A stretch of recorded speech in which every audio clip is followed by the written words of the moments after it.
Hello, everyone. Today we're going to tackle the subject of desire versus capitalism. With that, I'll turn the subject to my grandson, Tristan. Go ahead, Tristan. All right, thank you. So, as my grandfather just said, today we're going to be continuing our series on Anti-Oedipus, and today we're going to be talking about desire versus capitalism. So, basically, Deleuze and Guattari, at the very end of Anti-Oedipus, they wanted to discuss how you could overcome capitalism and how you could kind of get out of the capitalist mode of production, even though, your consciousness is subject to Oedipus and there's all these different things going against you. There's still one way that you can get out of capitalism and overcome capitalism. And basically, that's through desire. So I know last time we talked about libidinal investments and preconscious interests, but Deleuze and Guattari, they talked about a third type of interest or a third type of investment. And essentially, that's investment in uncorrupted desire. So desire that's uncorrupted by Oedipus. So if you align your interests with desire uncorrupted by Oedipus, with true objective reality, then that's going to pose for you a way to overcome capitalism in a completely rhizomatic way. And to explain this, I have to kind of explain Deleuze's concept of rhizomes.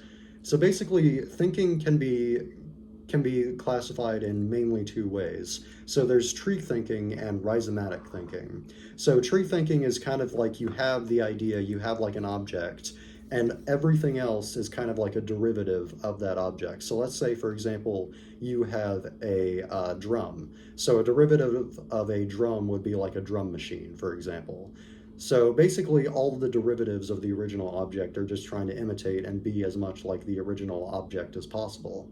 So that would basically be tree thinking. So it's very focused on causality and like the past and other objects and relationships between other objects.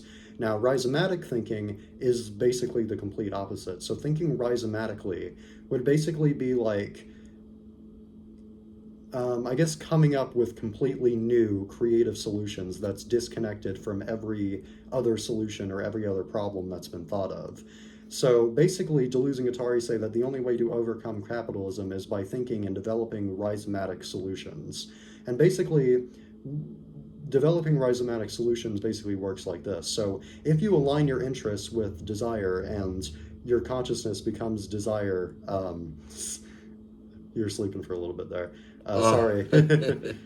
All right. I guess I'll try to end this off quick since it's boring. But No, it's not boring. I mean, you want to redo it? Or? no, that's good. Okay. Okay. Anyway, sorry about that. Sorry, but, just felt kind of stomachache a little bit, but all that's right, fine. so, Go sorry. ahead. Yeah. Go ahead. Okay. So anyway, the way to think rhizomatically is basically by aligning your interests with desire, with objective reality. And basically, when you align your interests with objective reality and you think objectively, you're able to think rhizomatically. Now, why? That's because, well, you're able to think rhizomatically because capitalism and Oedipus, they all exist within subjective empirical reality. All these economic systems, they exist subjectively, right? So when you go to objective reality, then you're able to completely isolate yourself in thought from all the processes of subjective reality, including capitalism, including Oedipus, and most importantly, causality.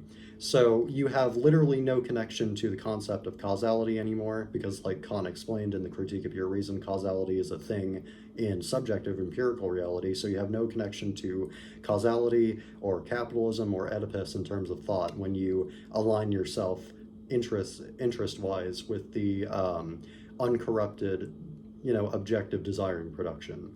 So this means that you're able to think of a new creative solution that is completely different and, I guess, distinct from all the other solutions and all the other problems that exist within subjective reality. So now that you have this rhizomatic solution, you're able to finally get a tool that capitalism won't be able to re-territorialize and get stronger from. Because, like I said earlier, I think I said this in one of our earlier videos, but when capitalism encounters a problem, it re-territorializes that problem and it creates new axioms for itself.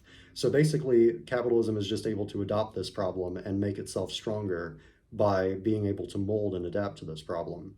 So by avoiding subjective reality entirely, you're able to avoid the pitfall of capitalist re-territorialization. So you're able to engineer a solution to the capitalist system that capitalism isn't able to mold to its interests and re-territorialize and get stronger from.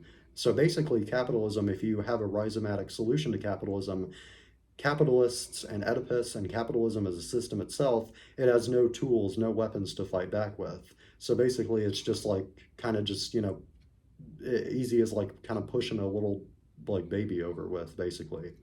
So yeah, that would basically wrap up the subject, wrap up the video as a whole. Thank you for watching. Thank you.